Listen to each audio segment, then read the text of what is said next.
There is a moment, after the gates close behind you, when the world outside stops making sense. You have served your time. You have followed the rules. You have waited, but no one told you that leaving prison might be just as dangerous as surviving it. Every year, tens of thousands of people walk out of federal facilities across the United States with almost nothing. Some carry a small amount of gate money, some carry a garbage bag of belongings, and some carry no identification whatsoever, not a single document to prove they exist in the world they are entering. Without an ID, you cannot rent an apartment. You cannot open a bank account. You cannot board a plane. You cannot apply for a job. You are, in every practical sense, invisible to the systems designed to help you survive. This is their story. And if it disturbs you, it should. If you've never considered what happens to a person the moment they leave prison, we invite you to stay. Share this with someone who needs to understand. Because what you are about to witness is not fiction. It is policy. It is failure. And for thousands of people, it is life. The Federal Bureau of Prisons oversees one of the largest incarceration systems on earth.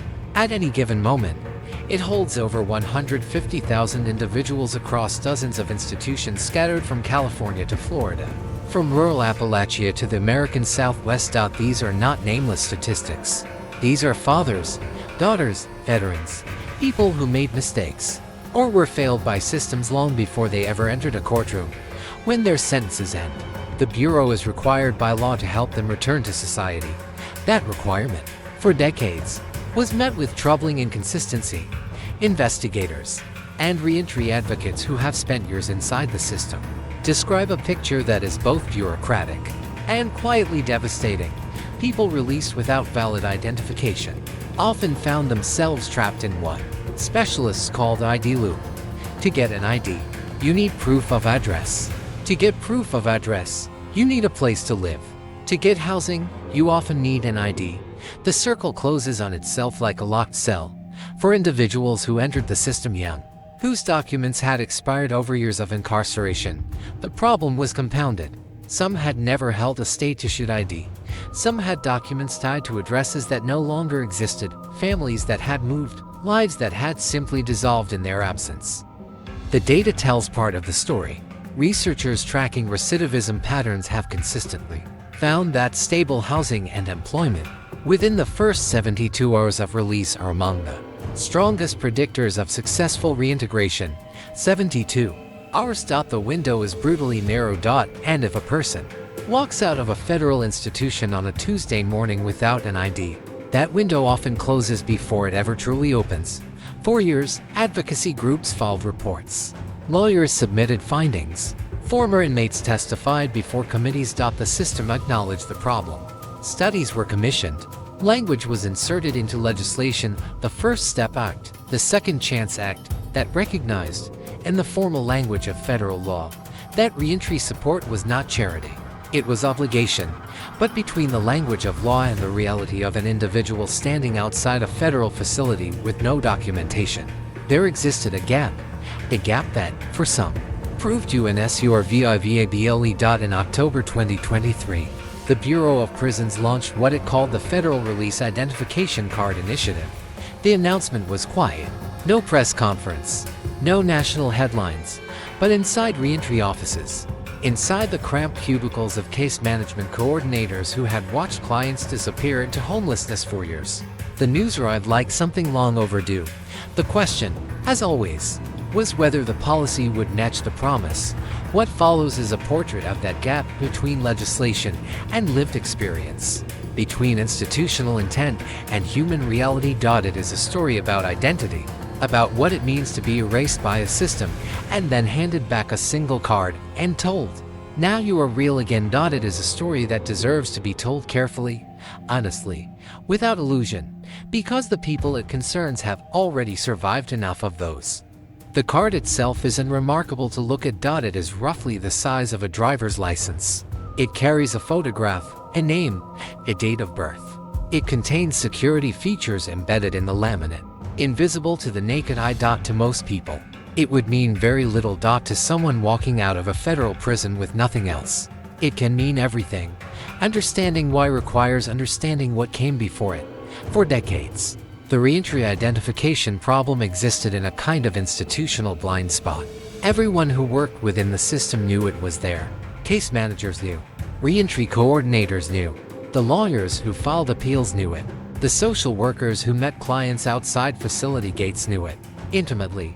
But knowing a problem exists and having the infrastructure to solve it are two entirely different things. The United States has no single unified identification system. Every state issues its own driver's licenses. Every state maintains its own vital records. The rules for obtaining identification vary dramatically depending on where you were born, where you last lived, and what documents you can produce. For someone who has spent 5 years or 10 years, or 20 inside a federal facility, those requirements can feel insurmountable. Institutions are spread across states that may have no connection to where an individual was born or where they intend to return. A man born in Georgia, convicted in Texas, and incarcerated in Pennsylvania faces 3 separate bureaucratic systems before he can hold a valid ID in his hands. Reentry advocates who have worked this terrain for years describe the experience in terms that are almost architectural. Every door requires a key.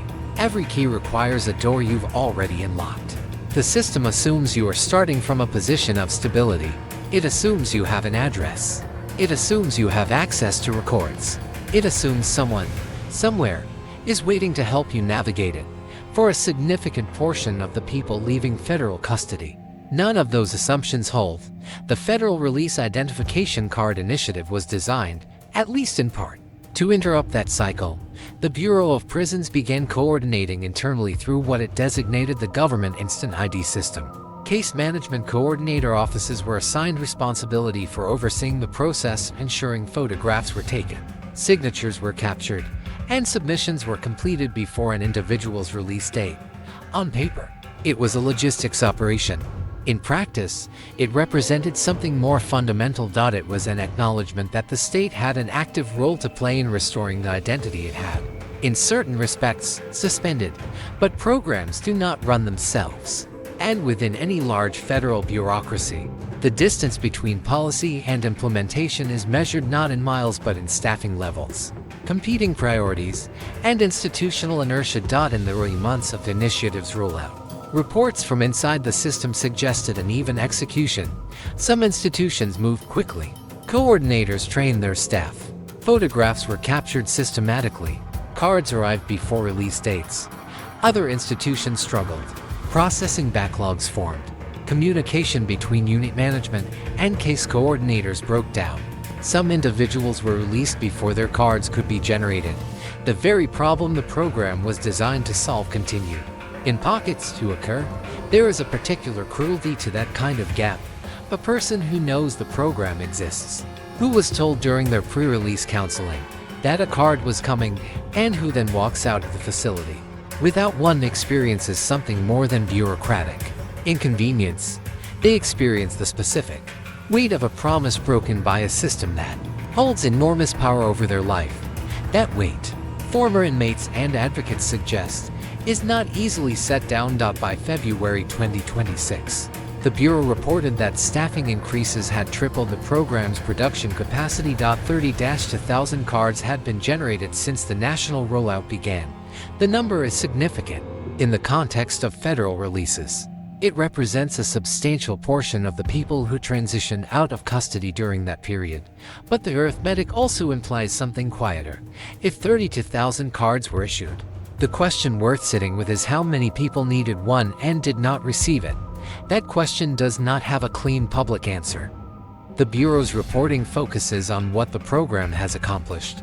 It is less forthcoming about the gaps that remain for releases that happen faster than processing allowed, the institutions that fell behind, the individuals who fell through. Institutional progress and institutional accountability are not always the same document. One expansion did arrive with particular significance. Originally, the Federal Release Identification Card required applicants to demonstrate a residential address, a condition that immediately excluded one of the most vulnerable populations in the reentry pipeline: individuals experiencing homelessness. The requirement was not arbitrary from an administrative standpoint. Address verification serves a function in identity documentation systems, but in practice, it meant that the people with the fewest resources, the least social support, and the highest risk of cycling back through the criminal justice system were the people least able to access the card designed to help them. The Bureau eventually removed that barrier. Homeless individuals who meet all other eligibility requirements may now receive a federal release identification card. The change was announced without fanfare. It was described in administrative language as an expansion of eligibility criteria. What it represented, in human terms, was a correction of a design flaw that should arguably never have existed. The question of how many people were denied access during the period before that correction was made remains, like much in this story, unanswered. There is a test that reentry specialists sometimes describe when explaining what successful reintegration actually requires. It is not a formal assessment. It has no official name. It goes like this. Imagine you have been away for 7 years. You walk out of a facility on a Wednesday morning with $40, the garbage bag, and no phone. You need to be employed, housed, and stable within 72 hours or your statistical likelihood of returning to custody increases dramatically. Now imagine you also have no ID. Where do you start? The answer, for most people in that position, is that you do not start. You survive. And surviving and rebuilding are not the same thing. The transportation dimension of the identification problem is one that rarely receives serious public attention. For individuals releasing from federal facilities in rural areas, and a significant number of federal prisons are located far from major population centers, the ability to travel is not a convenience. It is a precondition for everything else. Getting to the city where your family lives, getting to the state employment office, getting to the shelter that has a bed available, getting to the courthouse where your post-release paperwork needs to be filed, all of it requires movement. And movement, in the modern United States, increasingly requires identification. The Transportation Security Administration's decision to formally accept the federal release identification card for domestic air travel represents a development that is easy to underestimate. It should not be. For decades, the informal understanding was that individuals releasing from federal custody would figure out ground transportation, buses, trains, rides, from family members who may or may not still be present in their lives. Their travel was not considered part of the reentry calculus, but the geography of federal incarceration does not follow the geography of people's lives. A woman sentenced in Los Angeles may serve her time in a facility in Alabama or West Virginia, states chosen not for proximity to her family, but for bed availability within the federal system. When she releases, the distance between where she stands and where her support network exists may be measured in thousands of miles. A bus ticket across the country for someone with $40 and no bank account is not a realistic option. The TSA's confirmation that the federal release identification card will be accepted at airport checkpoints is, in that context, not a bureaucratic footnote. It is the difference between someone making it home and someone not making it at all. The implementation details, however, carry their own complications. As of early 2026, the card had not yet been officially listed on the TSA's public-facing website as an approved identification document. The coordination was described as ongoing. Final technical and policy steps were cited as pending. In the meantime, TSA had briefed its training division and distributed guidance through internal checkpoint procedures. The practical implication of that gap is significant and worth sitting with. A person holding a federal release identification card approaches a TSA checkpoint at an American airport. The officer on duty has received training. Internal documentation exists. The process, in theory, should work, but training retention varies. Shift changes happen. Not every officer on every shift at every airport will have the same familiarity with a document that is not yet publicly listed. In that moment of uncertainty, with a line forming behind, a gate closing ahead, and years of institutional experience telling a person that systems rarely work in their favor, the stakes of a minor procedural gap become very large indeed. The Bureau's guidance addresses this scenario carefully. Transportation security officers encountering uncertainty are directed to reference the card in their checkpoint and specialized screening procedures. The language is measured and institutional. What it describes, in human terms, is a person standing at a security checkpoint, waiting to find out whether the system will recognize them this time. That waiting is not abstract. It carries the specific texture of every other moment in a formerly incarcerated person's life when they have stood before an institutional process and wondered whether the answer would be yes or no. There is a larger question threaded through all of this. The federal release identification card is not Real ID compliant. This is not a minor technical distinction. In the post-9/11 American security architecture, Real ID compliance has become the baseline for a growing range of federal interactions, accessing certain federal facilities, boarding domestic flights under the fully enforced Real ID framework, and other functions that will likely expand over time. The release card can serve as proof of residency in many states, which can help an individual obtain a Real ID through normal state channels. It is a bridge document, a first step, a way of proving you exist so that other systems will begin to engage with you. But bridges require a destination on the other side. And for individuals navigating the reentry process, managing parole or supervised release conditions, reporting to officers, managing court-mandated programs, finding housing, finding work, the distance between a bridge document and full civic documentation can still feel very wide. What the Federal Release Identification Card Initiative represents, at its most honest, is a recognition that the problem existed and that the state bears some responsibility for addressing it. That recognition matters. It matters enormously to the 32,000 people who have held the card in their hands and used it to open a door that was previously closed to them. But recognition is not resolution. And for every person who received a card, the question of those who did not, those released in the window before the program existed, those processed at institutions still struggling with implementation, those whose releases were expedited before paperwork could catch up, that question does not resolve cleanly. Their stories do not appear in bureau press releases. They do not generate program metrics. They exist in the spaces between the numbers in shelter intake records and missed parole check-ins and phone calls that were never made because there was no phone and no address to call from. You have stayed with this story this far. What comes next will not be easier to hear, because what we have described so far is the system trying imperfectly, inconsistently, but genuinely to fix something broken. What we have not yet fully examined is how it broke in the first place, and who, for decades, was watching it break and looking away. The answer to that question changes everything. Stay with us. To understand how the identification gap became systemic, you have to go back further than any single policy decision. You have to go back to the architecture of American incarceration itself.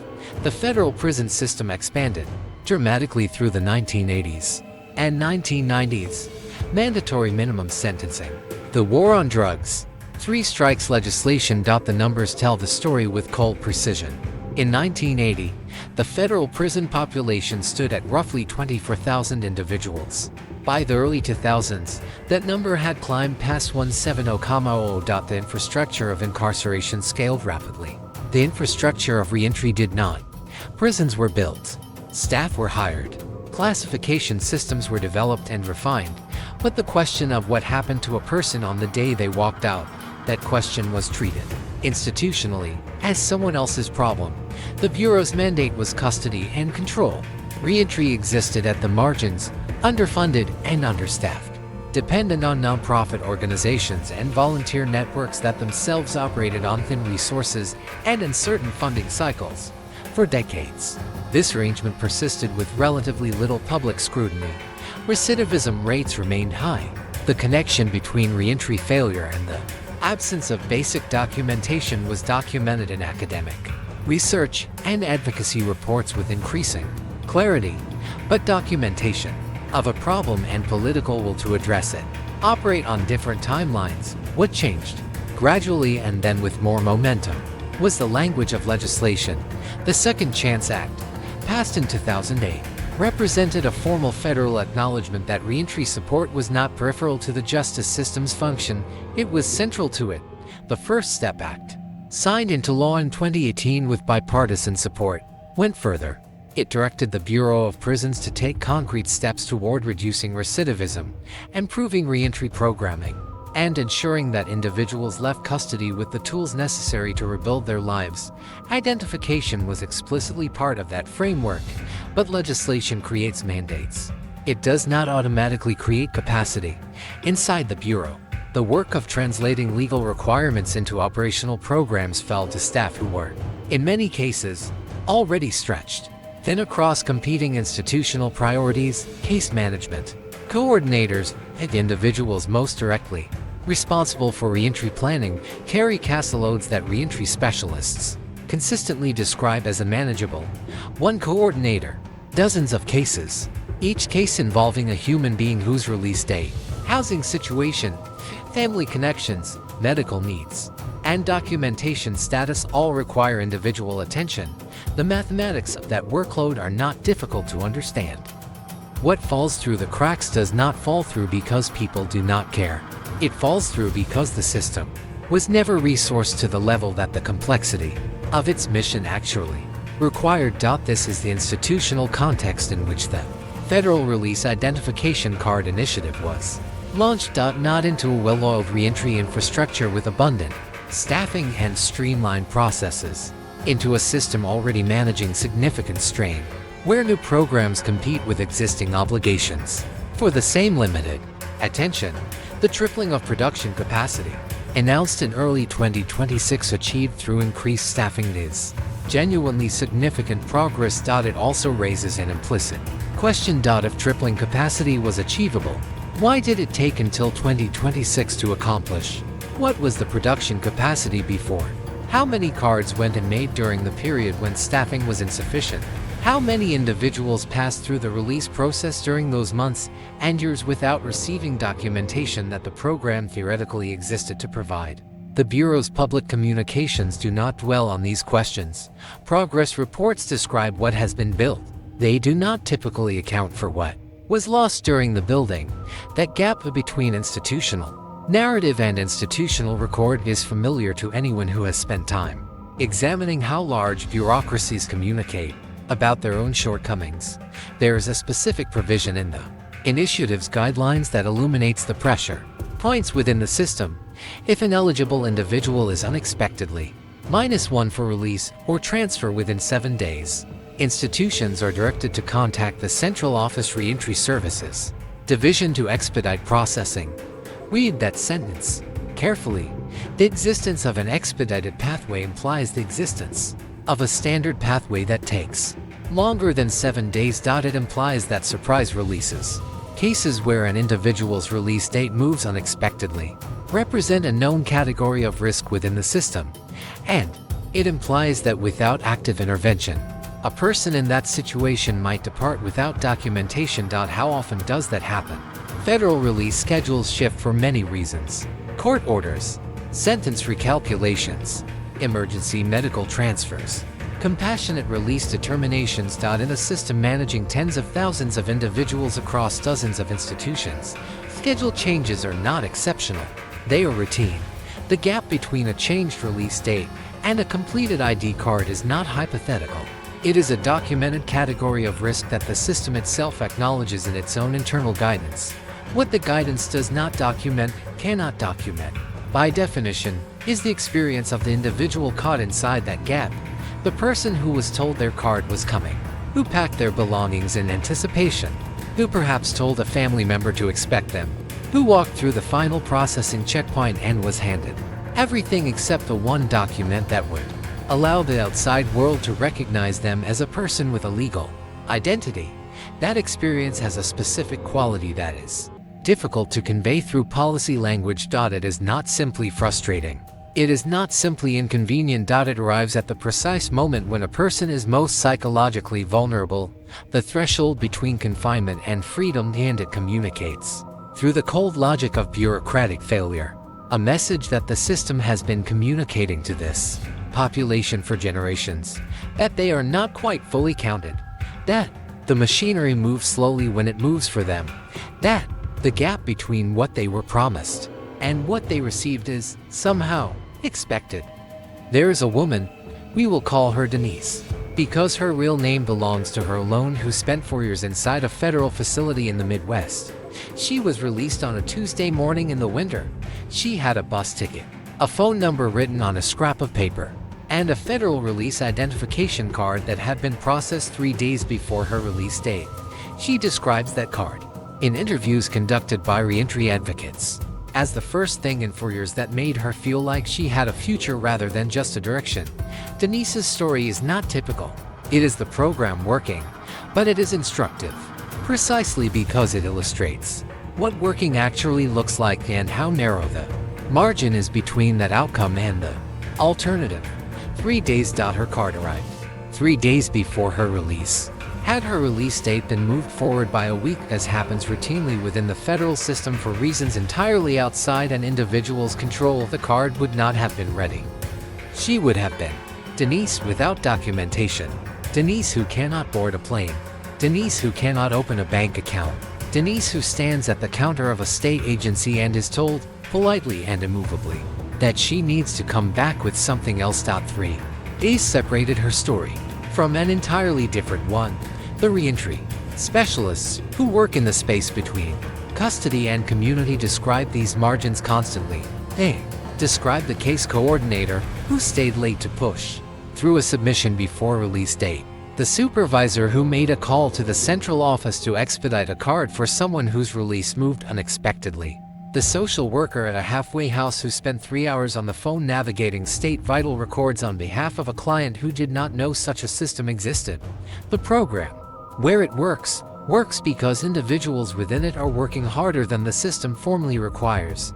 That is not a sustainable architecture. It is a human patch over a structural gap. The expansion to include homeless individuals in the program's eligibility is worth examining through this lens. Before that change, a person releasing into homelessness without a fixed address, without family support, without the residential stability that the original eligibility criteria assumed, was excluded from the very program designed to ease their reentry. The populations most likely to be housed upon release are, broadly, those with the longest sentences, the fewest family connections, the most significant barriers to employment, and the highest documented rates of mental health challenges and substance use histories. In other words, the individuals with the greatest need were among those the original program design left out. The correction of that design flaw is real and meaningful, but it also prompts an uncomfortable backward glance.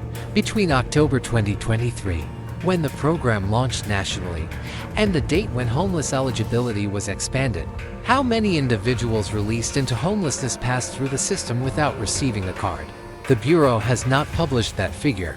It may not have a precise accounting of it.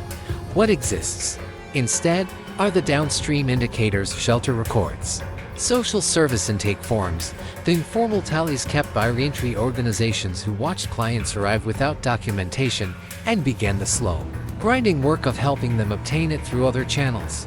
Those organizations occupy a particular position in this story. They are not federal agencies. They do not have the Bureau's resources or its institutional authority. Many operate on annual budgets that would not cover the cost of a single federal employee's salary, and yet they absorb a significant portion of the human cost of the system's gaps.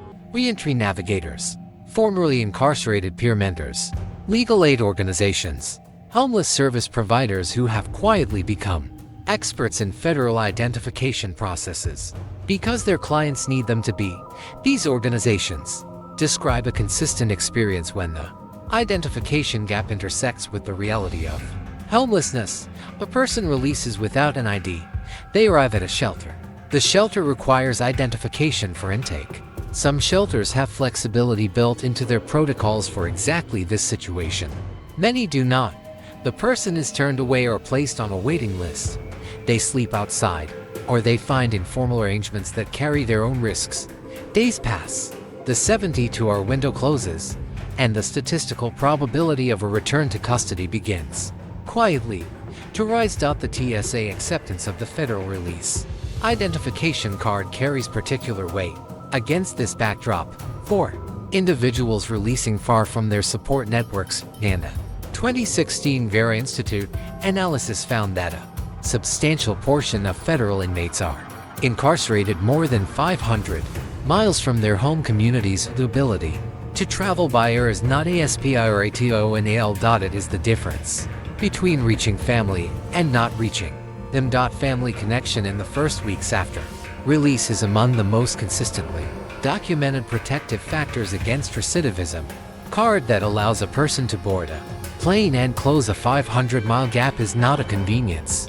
It is, in measurable terms, a public safety intervention, and yet the implementation gap remains. The card not yet publicly listed on the TSA website. The checkpoint officer who may or may not have received the training. The person standing in the security line, holding a document that is technically valid, waiting to discover whether the officer in front of them knows that. Progress in systems this large and this complex is rarely clean. It arrives unevenly. It arrives with asterisks. It arrives in the form of a program that helps 32,000 people and leaves an uncertain number of others still waiting for a card that did not come in time. What the people inside this story, the Denises, the coordinators who stayed late, the social workers who spent 3 hours on hold, what they share is a particular kind of endurance. They are navigating a system that was not designed with their success as its primary objective. They are finding the gaps and pushing through them or patching around them with whatever is at hand.